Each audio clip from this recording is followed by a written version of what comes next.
জানিস, আজ আবার ফি দিতে না পারলে স্যার বলেছে পরীক্ষায় বসতে দেবে না। তুই কাঁদছিস কেন? কাঁদলে সমস্যা কি কমবে? সবাই পারে, শুধু আমি পারি না। বাবা অসুস্থ, মা লোকের বাড়ি কাজ করে। কখনো কখনো মনে হয় পড়াশোনা ছেড়ে দিই। এই কথাটা আর কোনো দিন বলবি না।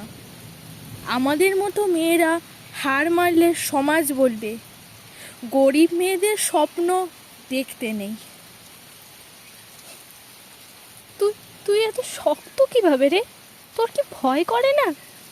খুব ভয় করে, কিন্তু ভয়কে দেখাই না, কারণ বাড়িতে মা ভাবে আমি খুব সাহসী। তৃষা, এই অন্ধকার রাস্তাটা না আমার খুব ভয় লাগে। আমার হাত ধরে হাঁট, ভয় কমে যাবে। এই যে, এত রাতে কোথায় যাস?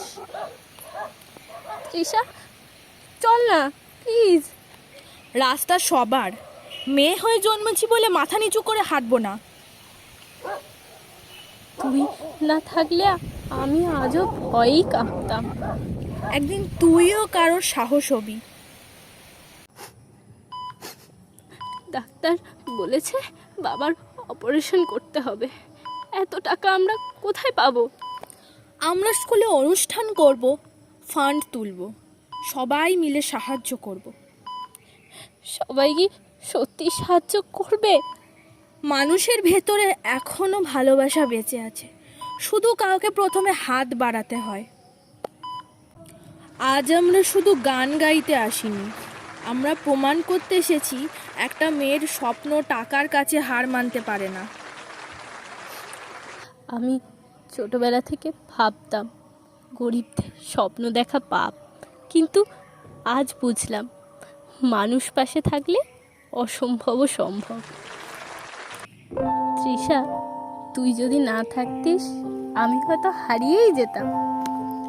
বন্ধুত্ব মানে জানিস কি?